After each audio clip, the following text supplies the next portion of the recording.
இருக்கும்போது இருந்ததா? இன்றைக்கு விமான நிலையத்தினுடைய மேம்பாடு, வந்தே பாரத் ரயில் கோயம்புத்தூர்ல இருந்து சென்னைக்கு 5 மணி நேரத்துல நாம் இன்றைக்கு வந்தே பாரத் ரயில்ல போக முடிகிறது.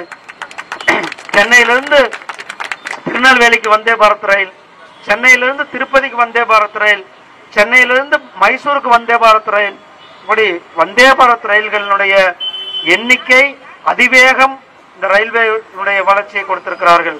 ஒரு பக்கம் இந்த நாட்டினுடைய அடிப்படை கட்டமைப்பு வளர்ச்சி, இன்னொரு பக்கம் ஏழை எளிய மக்களினுடைய வளர்ச்சி என அனைவரும் சமமாக வளர வேண்டும். அனைத்து மக்களும் ஒரே நேரத்தில் வளர்ச்சி அடைவதுதான் இந்த நாட்டினுடைய சீரான வளர்ச்சி. இந்த நாடு வல்லரசு நாடாக ஆக்க வேண்டும் என்று நம்முடைய பிரதமர் அவர்கள் விவசாயிகளும் ஏழை எளிய மக்களினுடைய வளர்ச்சிக்காக திட்டங்களை தீட்டிக் கொண்டிருக்கிறார்கள். சகோதரர்களே, நாம் தேர்தல் நேரத்தில் நாம் வாக்குறுதியாக சொல்லியிருந்தோம், இந்த நேரத்தில் அவிநாசி அத்திக்கடவு திட்டம் மக்களுக்கு நிறைவேற்றப்பட வேண்டும், குடிநீர் வந்து சேர வேண்டும், விவசாயிகளுக்கு தண்ணீர் கிடைக்க வேண்டும் என்று இந்த அவிநாசி அத்திக்கடவு திட்டம் நிறைவேற்றப்பட்டது. ஆனால் திராவிட முன்னேற்ற கழக ஆட்சி வந்த பிறகு அதை கிடப்பில் போட்டு விட்டார்கள். கேட்டா பவானியில தண்ணீர், ஆனா இன்னைக்கு பவானியில தண்ணி கரகுரண்டு அதிகமாக போகிறது. உடனடியாக இந்த திமுக அரசாங்கம் பவானியில இருக்கிற தண்ணியை இங்கு கொண்டு வந்து நம்மளுடைய அவிநாசி அத்திக்கடவு திட்டத்துல இந்த பகுதிக்கு விட வேண்டும் என்று உங்கள் மூலியமாக, இந்த பகுதி மக்கள் மூலியமாக நான் கேட்டுக்கொள்கின்றேன். சகோதரர்களே, நாம் இந்த அவிநாசி அரசு மருத்துவமனையில ஒரு டிராமா சென்டர், அதாவது அவசர சிகிச்சை பிரிவு, 24 மணி நேரமும் செயல்படுகின்ற அவசர சிகிச்சை பிரிவு கொண்டு வர வேண்டும் என்று சொல்லியிருந்தோம். நிச்சயமாக அந்த அவசர சிகிச்சை பிரிவை நாம் கொண்டு வந்தே சேர்ப்போம் என்று சொல்லிக்கொண்டு, அதே போல இங்கிருந்து ரயில் பயணத்திற்கு டிக்கெட் புக்கிங் செய்வதற்கு திருப்பூர் போக வேண்டிய சூழ்நிலை இருக்கிறது. அந்த சூழ்நிலை மாற்றி இங்கேயே தபால் நிலையத்திலேயே நாம் ரயில் டிக்கெட்டுகளை பெறுவதற்கான நடவடிக்கையும் எடுக்கப்படும். அதே போல நம்மளுடைய தேர்தல் அறிக்கையில இங்கு ஒரு மிகப்பெரிய டெக்ஸ்டைல் பார்க், ஸ்கில்டு பார்க் கொண்டு வரும் என்று சொல்லியிருந்தோம். நிச்சயமாக அதற்கு நடவடிக்கை எடுத்து அதையும் கொண்டு வருவோம் என்று சொல்லிக்கொண்டு, நாம் சொன்னதை தான் செய்வோம். ஏற்கனவே நான் சொன்னேன், மேட்டுப்பாளையத்திலிருந்து கோயம்புத்தூருக்கு இரட்டை ரயில் பாதை வரும்னு சொன்னேன். அதுக்கான வேலையை தொடங்கி அமைச்சரிடத்தில் மனு கொடுத்து அமைச்சர் அதை ரயில்வே அமைச்சர் திரு அஸ்வின் வைஷ்ணவ்ஜி அவர்கள் அதை பரிசீலனித்துக் கொண்டிருக்கிறார்கள். அதே நேரத்தில் இந்த தொகுதிக்கு வரும்பொழுது நல்ல திட்டங்களை கொண்டு வர வேண்டும் என்று, அதனாலதான் இன்றைக்கு காலையில தொகுதிக்கு வரும்பொழுதே மேட்டுப்பாளையத்திலிருந்து தூத்துக்குடி வரலும் ரயில் இந்த மக்களுடைய நீண்டகால கோரிக்கையாக இருந்தது. மேட்டுப்பாளையத்திலிருந்து தூத்துக்குடிக்கு நேரடியாக ரயில் சேவை வேண்டும் என்று அந்த ரயில் சேவையை இன்றைக்கு கொடுத்ததோடு, அந்த மூலம் என்னன்னு பாருங்க, மக்களும் நேரடியாக போக முடியும், மக்களுடைய பிரயாணம் சௌகரியமாக அமையும். அதே போல மேட்டுப்பாளையம் பகுதியில் விளைகின்ற விளைபொருள்கள், ஊட்டியில் இருக்கின்ற தேயிலை, அதே போல கோயம்புத்தூர்ல இருக்கின்ற பொருட்கள் எல்லாம் நேரடியாக தூத்துக்குடி துறைமுகத்திற்கு சென்று தூத்துக்குடி துறைமுகத்திலிருந்து வெளிநாடுகளுக்கு ஏற்றுமதி செய்கின்ற அளவுக்கு இந்த ரயில் வசதியானது நம்மளுடைய பகுதியினுடைய பொருளாதார வளர்ச்சிக்கு உறுதியாக இருக்கும் என்றதோடு, இன்றைக்கு 3 ரயில் திட்டங்களை நாம் கொடுத்திருக்கின்றோம். மேட்டுப்பாளையத்திலிருந்து கோயம்புத்தூர் வழியாக போத்தனூருக்கு ஒரு மின்சார ரயிலையும் இன்று இயக்கி இருக்கிறோம்.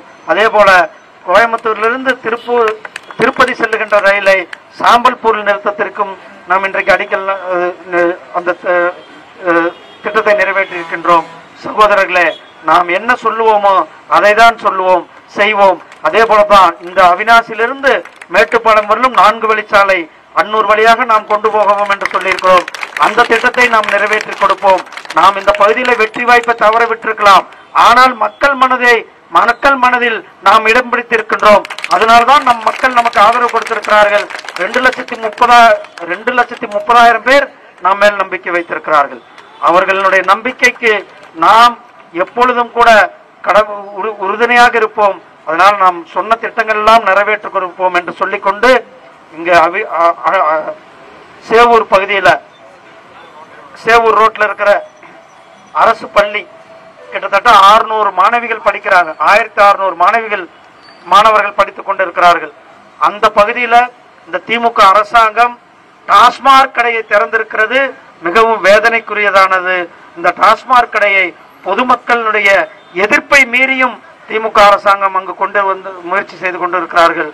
ஆனால் நாம் பாரதிய ஜனதா கட்சியினுடைய தொண்டர்கள், நாம் தேசிய ஜனநாயக கட்சியினுடைய நிர்வாகிகள், நாம் அனைவரும் இணைந்து இந்த டாஸ்மாக் கடை அகற்றிய தீர்வோம், மணமகிழ் மன்றத்தை அகற்றிய தீர்வோம்.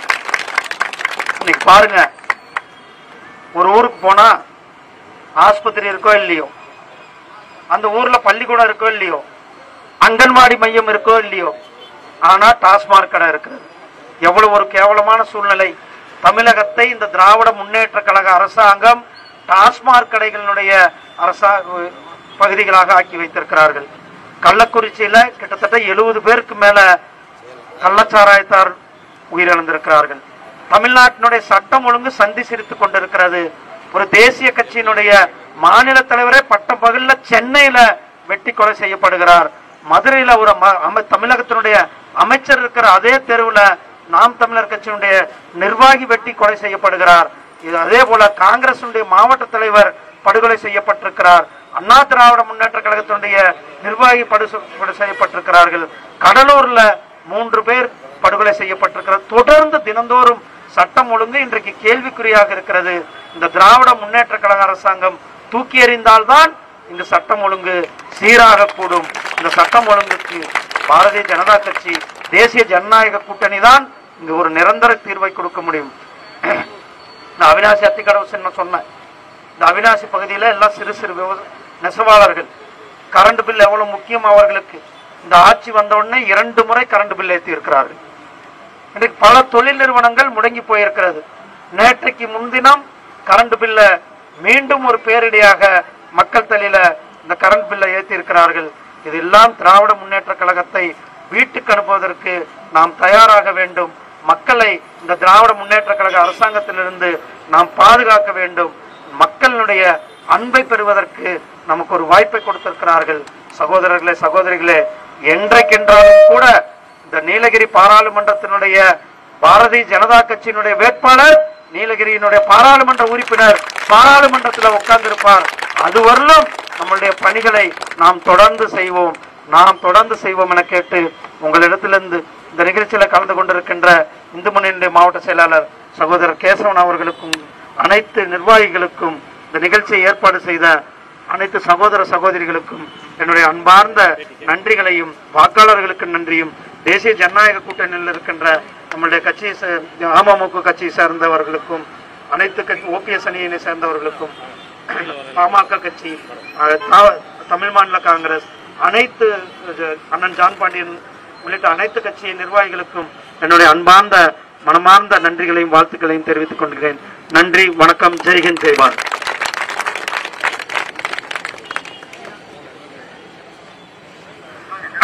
அவிநாசி சட்டமன்ற தொகுதியின் சார்பாக நம்முடைய மத்திய இணையமைச்சர் எல் முருகன் அவர்களுக்கு மாலை அணிவித்து கௌரவப்படுத்துகிறோம்.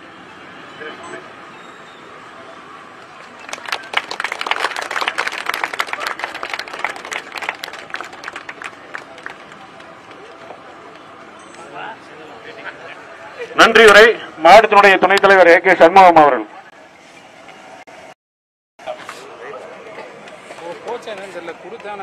பாரத தாயினுடைய சகோதரர்களுக்கும், சேவூர் முத்துசாமி என்ன எங்க அக்கா, அவங்க எல்லாமே பழைய அவங்க பூத்துல ஃபர்ஸ்ட் சரோஜாக்கா அவங்க பூத்துல வெற்றி பெற்றிருக்கிறாங்க, ஃபர்ஸ்ட் இடம் வந்திருக்கிறாங்க. இப்படி அனைத்து சகோதர சகோதரிகளுக்கும் என்னுடைய மனமார்ந்த மாலை வணக்கத்தை தெரிவித்துக் கொண்டு யாருப்பா நீ அமைதியா இருப்போம். ஊடக சகோதரர்கள் உங்கள் அனைவருக்கும் என்னுடைய அன்பான மாலை வணக்கத்தை தெரிவித்துக் கொண்டு, சகோதரர்களே, நடந்து முடிந்த பாராளுமன்ற தேர்தலில் பாரதிய ஜனதா கட்சிக்கு ஒரு மிகப்பெரிய பேராதரவை கொடுத்த நம்முடைய நீலகிரி பாராளுமன்ற உறுப்பினர்களுக்கு, பாராளுமன்ற வாக்காளர்களுக்கு நாம் நன்றி சொல்லுகின்ற இந்த கூட்டம் ஏதோ இன்றைக்கு இங்கு நடத்துகின்ற கூட்டம் அல்ல. நாம் ஒவ்வொரு கிராமம் தோறும் சென்று ஒவ்வொரு கிராமத்திலையும் ஒவ்வொரு வாக்காளரையும் சந்தித்து நாம் நன்றி சொல்ல கடமைப்பட்டிருக்கின்றோம், அவர்களை சந்திக்க இருக்கின்றோம்.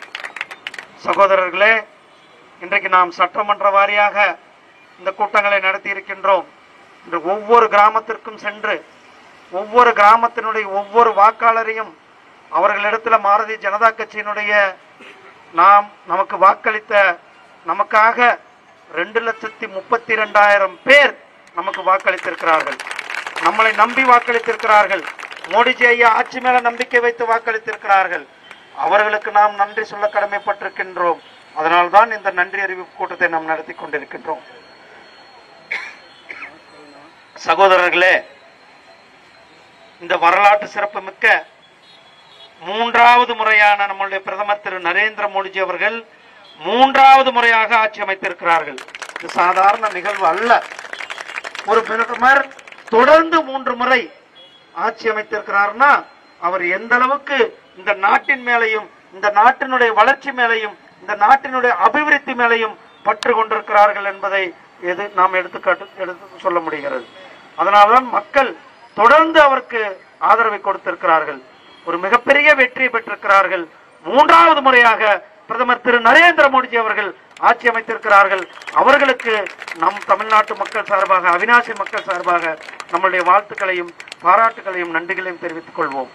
சகோதரர்களே, கடந்த 10 ஆண்டுகளாக நம்முடைய பிரதமர் திரு நரேந்திர மோடிஜி அவர்கள் இந்த நாட்டினுடைய வளர்ச்சி, ஏழை எளிய மக்களுடைய வளர்ச்சி, விவசாயிகளுடைய வளர்ச்சி, இந்த சகோதரிகளுடைய வளர்ச்சி, இளைஞர்களுடைய வளர்ச்சி, இதை மட்டுமே குறிக்கோளாக கொண்டு இந்த மக்களுடைய வளர்ச்சிக்காக பணி செய்து கொண்டிருக்கிறார்கள். இந்த 3வது முறையாக ஆட்சி வந்தவுடன் முதல் கையெழுத்தை நம்முடைய பிரதமர் அவர்கள் போட்டது 4 கோடி பேருக்கு பிரதமருடைய அனைவருக்கும் வீடு கட்டும் திட்டத்தில் வீடு கொடுக்க வேண்டும் என்று. அதே போல விவசாயிகளுக்கு கொடுக்கப்படுகின்ற சன்மான நிதி 20,000 கோடி ரூபாய் உடனடியாக 11 கோடி விவசாயிகளுக்கு நம்முடைய பிரதமர் திரு நரேந்திர மோடிஜி அவர்கள் தவணை தொகையாக கொடுத்திருக்கிறார்கள். அதே போல நம்முடைய பிரதமர் திரு நரேந்திர மோடிஜி அவர்கள் இந்த நாட்டினுடைய வளர்ச்சி, இந்த நாட்டினுடைய அடிப்படை கட்டமைப்பு, இந்த நாட்டினுடைய அபிவிருத்தி தான் அதனால்தான் இந்த அபிவிருத்தி தான் நம்மளுடைய தேசத்தை 2047 வளர்ச்சி அடைந்த பாரதமாக, இந்த நாடு வல்லரசு நாடாக இருக்கும். அதற்கான நாம் திட்டங்களை அடுத்த 25 ஆண்டுகளுக்கான திட்டங்களை செயல்படுத்திக் கொண்டிருக்கின்றோம். இந்த நாட்டு இதற்கு முன்னால் யாரும் கூட இந்த நாட்டை பற்றி கவலைப்படவில்லை. ஆனால் நம்முடைய பிரதமர் திரு நரேந்திர மோடிஜி அவர்கள் ஒவ்வொரு நிமிடமும் ஒவ்வொரு நொடி பொழுதும் கூட இந்த நாட்டினுடைய வளர்ச்சி, இந்த தேசத்தினுடைய வளர்ச்சி, இந்த நாடு மிகப்பெரிய அளவுல இன்னைக்கு பாருங்க, இவ்வளவு பெரிய 4 வழிச்சாலை காங்கிரஸ்காரங்க இருக்கும்போது இருந்ததா? இன்றைக்கு விமான நிலையத்தினுடைய மேம்பாடு, வந்தே பாரத் ரயில் கோயம்புத்தூர்ல இருந்து சென்னைக்கு 5 மணி நேரத்துல நாம் இன்றைக்கு வந்தே பாரத் ரயில்ல போக முடிகிறது. சென்னையிலிருந்து